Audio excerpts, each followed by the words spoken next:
전 청와대 행정관이 법정에서 이런 증언을 했습니다. 김기춘과 조윤선 4차 공판에 나와가지고요. 이렇게 말했어요. 특검 조사 당시에 블랙리스트 업무를 하면서 회의감이 들어서 특검에서 조사 받을 때 이런 이야기를 했다라고 자기가 이야기한 거예요. 그러니까 블랙리스트 업무를 하면서 회의감이 들어서 2014년에서 12월쯤에 선임 행정관에게 하지 않았으면 좋겠다는 심정을 표했다고 진술을 했다는 거예요. 청와대에서 근무를 하는데 청와대에 근무하면 남들을 위해서 일하고 싶어하고 누군가에게 도움을 주는 일을 하고 싶은 것이 사람의 마음인데 그런데 이건 블랙리스트를 특정인의 이념이나 비판하는 성향에 따라서 배제하는 업무 이런 거였단 말이에요. 그래서 그런 업무를 주도적으로 해야 되는 사실이 굉장히 안타깝고 힘들어서 나중에 그것 때문에 청와대를 나왔다 이런 이야기. 블랙리스트 업무를 주도했다는 것이 청와대 직원의 입에서 증언이 된 상황입니다.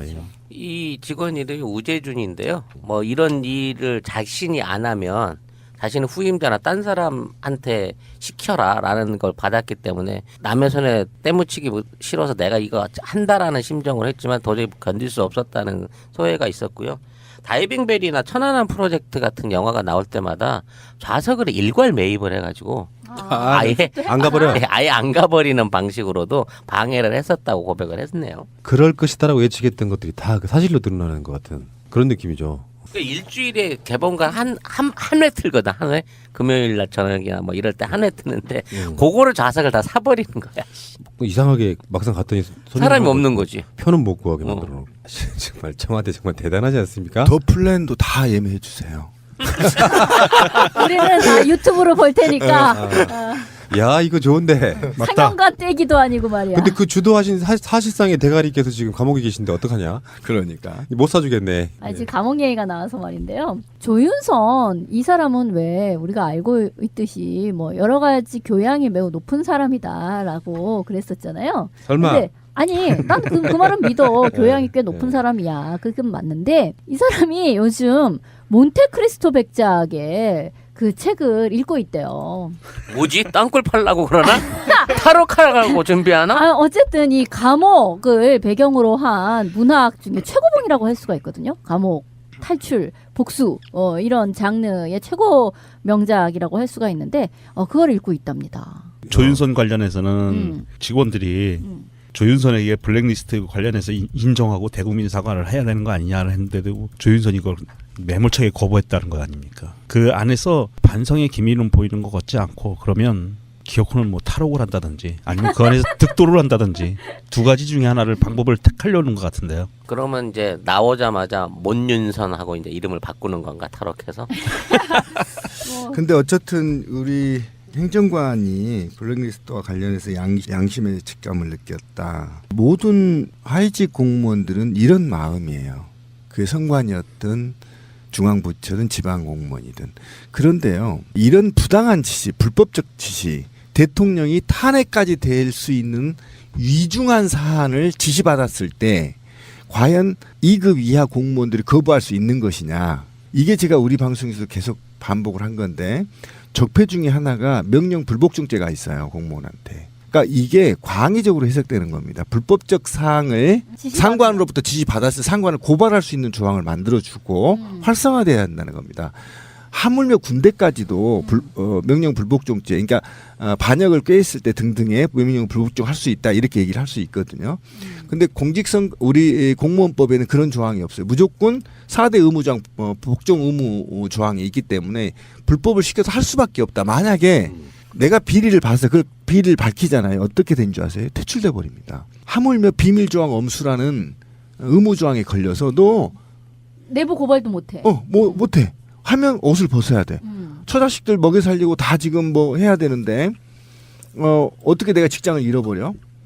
그러니까 못하는 겁니다. 그러니까 그런 것들을 개정해 나가는 공무원법을 개정해 그렇죠. 나가거나 또는 제가 강력히 주장하는 거 계급을 없애버리거나.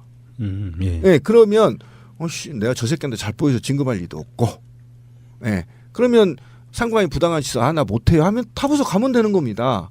이러다 보니까 나쁜 짓을 온갖 다 시켜놓고 하위직들은 온갖 다 상처받고 또 대통령은 감방에 가고 장관 감방에 가고 비서실장 감방 가고 이렇게 중대한 얘기를 해놓고 얼마나 공무원들이 가슴 아프고 죄책감을 느끼겠어요?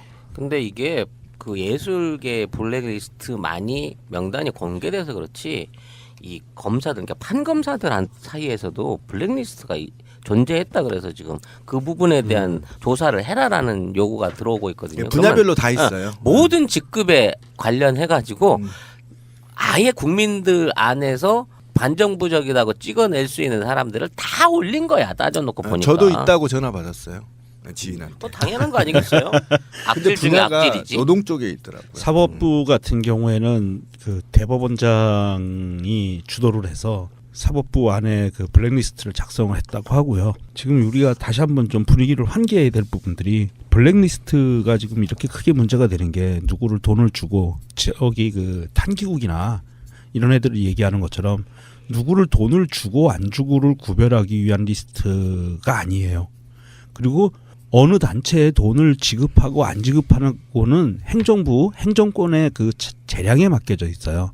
그거를 얘기를 하는 게 아니라 헌법 정신에 어긋나는 리스트를 작성한 거, 그리고 그런 불법적인 리스트를 작성하도록 부하 직원들한테 강압적으로 불법 행위를 요구한 것, 이게 처벌 대상인 거거든요. 그러니까 돈의 문제는 아니다. 돈은 행정부가 얼마든지 주고 안 주고 재량껏 할 수 있는 거다. 그런 부분이고요. 한번 좀 환기시켜드리려고 다시 한번 말씀드렸습니다. 그러니까 어쨌든 블랙리스트가 사회에 획일화시키고 굉장히 경직되게 만드는데 기인하는 거잖아요. 그다음에 제도로부터 부패한, 그러니까 제도도 아니야 사실은. 어떻게 보면 헌법을 유린한 세력들, 암흑의 세력들의 룰에 따르라는 거거든요. 굉장히 심각한 문제고 저는 이 부분에 대해서 관련자 전부 사형 정도는 형을 내려야 된다. 그래야 다시는 이 나라에서 이런 블랙리스트를 만들어서 차별시키고. 대한민국이 제가 열받은 게 뭔지 아세요? 아까 박지원 대표한테 제가 열받아서 짱돌로 조사 벌여야 한다고 한 사람 평생 차별을 받았던 사람이에요. 근데 그 차별을 본인이 답습해서 하고 있는 거예요. 그 후배들을 어떻게 살아가라고. 그 얘기를 한 것처럼 남북으로 갈라져 있고 좌우로 갈라져 있고 요즘 조선일보를 보면서 내 갈기갈기 찢어버리고 싶은 게 뭔지 아세요?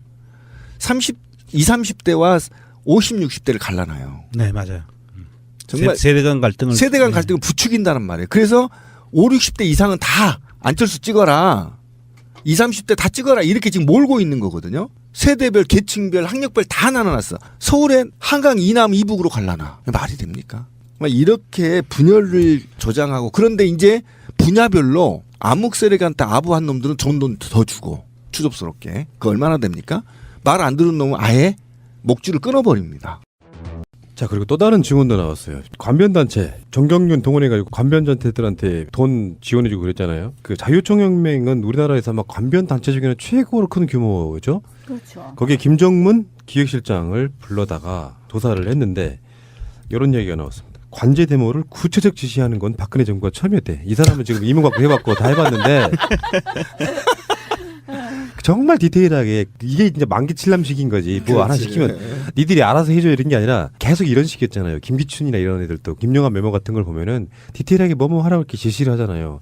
그러니까 대통령이나 대통령 비서실이 해야 될 역할을 하는 게 아니고 못 믿는 거지요. 자기 하부 조직들을 못 믿으니까 어떻게 하라고 구체적인 방향까지 다 제시를 해주는 거예요. 예를 들어서 뭐 세월호 유가족이 박 전 대통령을 비난하는 영상을 활용해달라 이런 식으로 디테일 짱입니다 이게.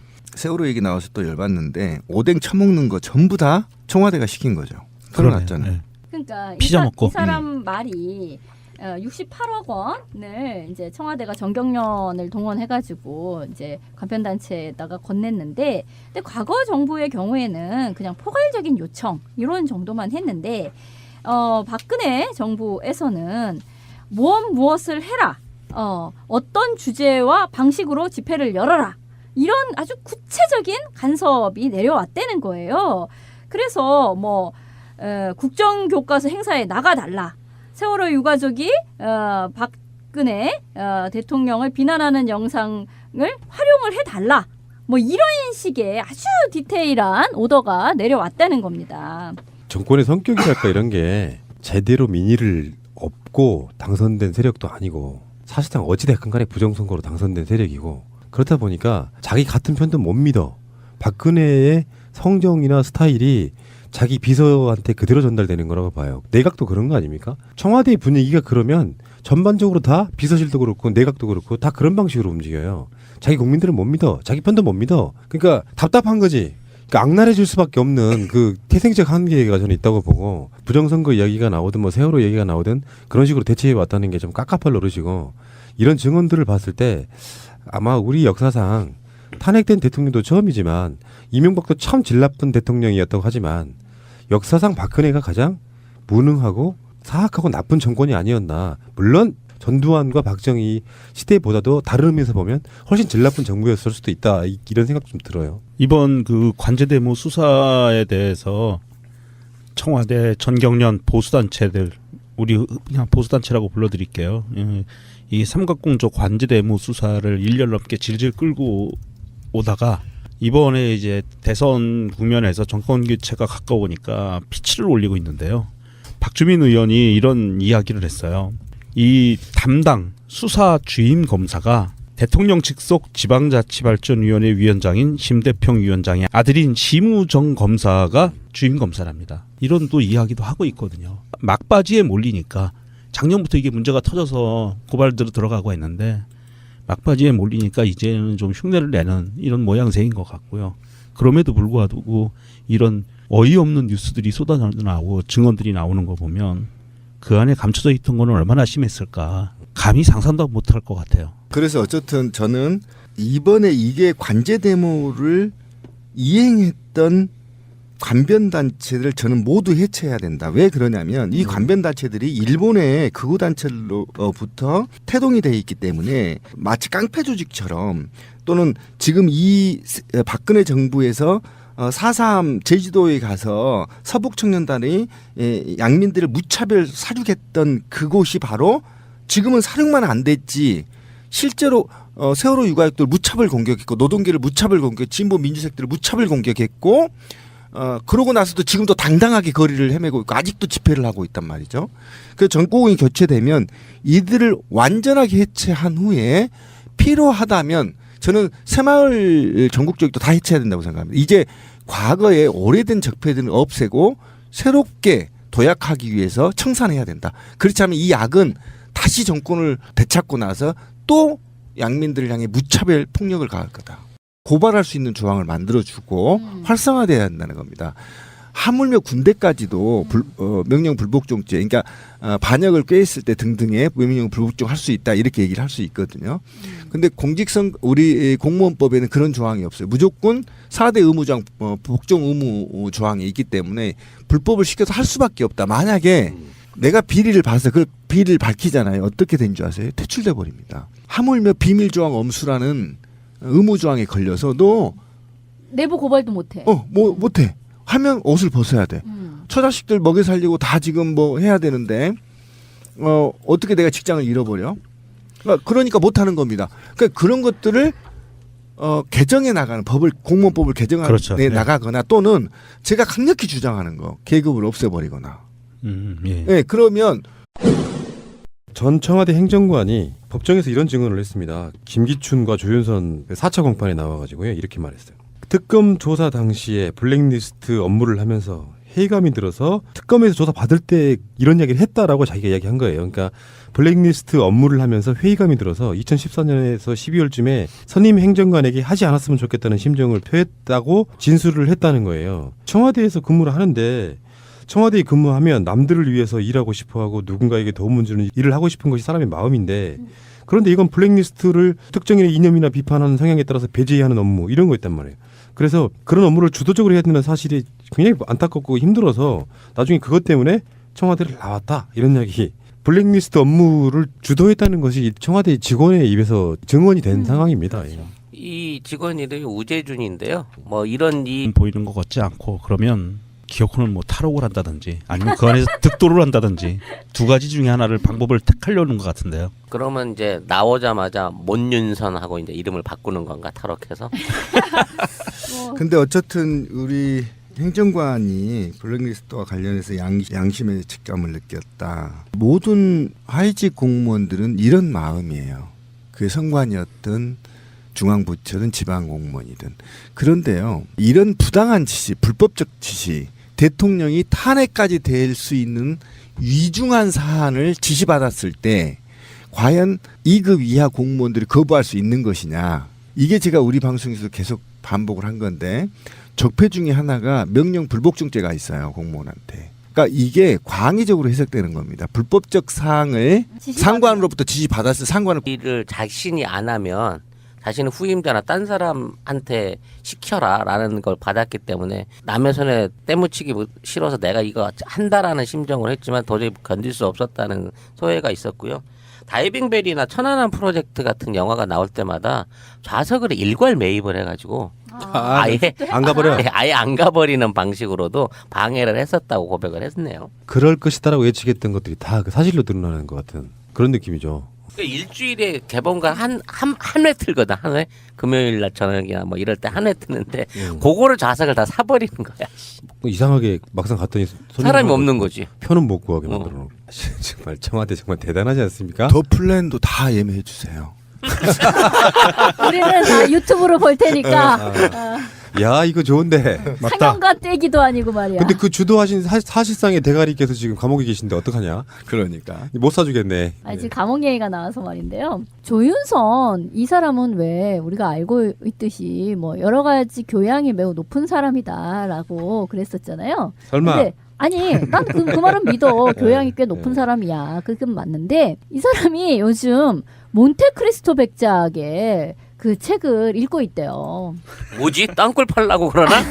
타로 카라고 준비하나? 아, 어쨌든 이 감옥을 배경으로 한 문학 중에 최고봉이라고 할 수가 있거든요. 감옥, 탈출, 복수 이런 장르의 최고 명작이라고 할 수가 있는데 그걸 읽고 있답니다. 조윤선 관련해서는 직원들이 조윤선에게 블랙리스트 관련해서 인정하고 대국민 사과를 해야 되는 거 아니냐를 했는데도 조윤선이 이걸 매몰차게 거부했다는 거 아닙니까? 그 안에서 반성의 기미를